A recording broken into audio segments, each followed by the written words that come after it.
आज भी सबसे बड़ा ग्रुप सोशल ग्रुप जो है वह है अति पिछड़ा।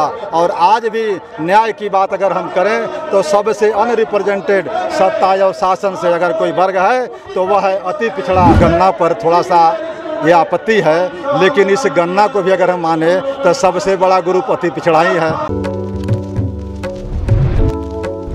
अति पिछड़ा आरक्षण बचाओ महासम्मेलन में खूब गरजे विधान पार्षद प्रोफेसर रामबली सिंह चंद्रवंशी। उन्होंने सीधे तौर पर कहा कि यदि मूल अति पिछड़ा वर्ग से इन तीनों जातियों को अलग नहीं किया गया तो हम आगे भी संघर्ष करते रहेंगे। प्रोफेसर चंद्रवंशी ने अति पिछड़ा पर हो रहे अत्याचार को रोकने के लिए SC/ST की तर्ज पर अति पिछड़ा अत्याचार निवारण कानून बनाने और पंचायत और निकाय चुनाव में अति पिछड़ों के लिए आरक्षण को 20 से बढ़ाकर 33% करने की मांग कर रही है। आगे क्या कुछ कह रहे हैं प्रोफेसर रामबली सिंह चंद्रवंशी, पहले उनकी बातों को सुनिए। आज़ादी के आज 76 वर्ष हो गए, लेकिन अति पिछड़ों की जो समस्या थी राजनीतिक भागीदारी का या शासन और सत्ता में हिस्सेदारी का, वह आज भी जो है हाशिए पर है।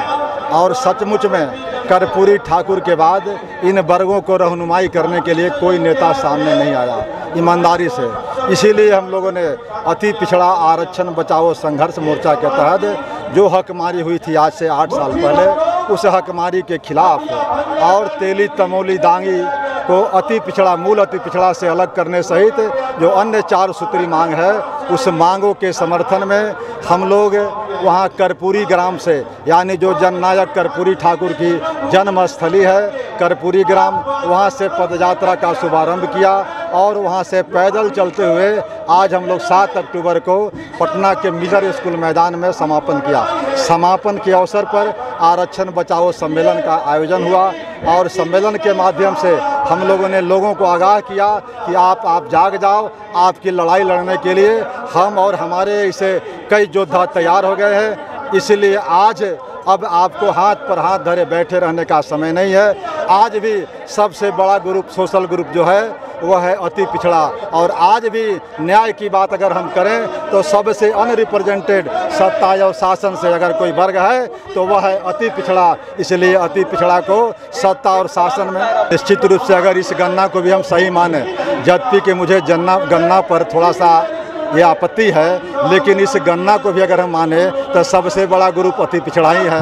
तो अति पिछड़ा को सत्ता की बात होनी चाहिए, 1 नंबर का कुर्सी अति पिछड़ा को मिलना चाहिए। और अब अति पिछड़ा जाग गए हैं, हर जिले में, हर कस्बे में, हर पंचायत में अति पिछड़ा वर्ग के लोग समझदार हो गए हैं कि अपने साथ जो नाइंसाफ़ी हो रही है, जो हकमारी हो रही है, उसको अब समझने लगे हैं। कुछ पढ़ लिख लोग गए हैं और आज अपने कमर कस के तैयार हो गए हैं कि उनकी लड़ाई हम भी लड़ने के लिए तैयार है, चाहे इसका परिणाम जो भी हो।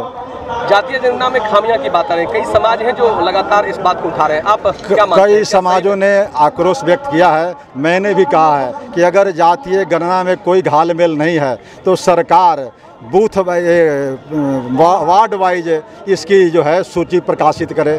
और वार्ड उसका सबसे छोटा यूनिट होता है। वार्ड के लोग एक दूसरे को जानते हैं और जानने का मतलब हुआ कि जिनकी संख्या छूट गई है या किसी कारण से छूट गई हो, या तो पदाधिकारी कर्मचारियों के कारण या कोई नहीं थे गांव में उसके कारण, वो छुट्टी हुई संख्या इसमें अंकित हो जाए।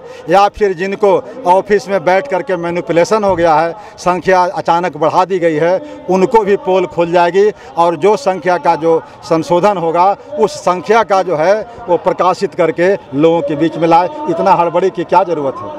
जल्दी में जनगणना का रिपोर्ट जारी किया गया, ये मानते हैं? जनगणना के रिपोर्ट के पीछे कहीं न कहीं राजनीतिक साजिश है। आपने साफ तौर पर सुना कि प्रोफेसर रामबली सिंह चंद्रवंशी ने सीधे तौर पर कहा कि आज कल करनी और कथनी में फर्क हो गया है। तो ऐसे ही तमाम खबरों के लिए देखते रहें देश टी न्यूज़। धन्यवाद।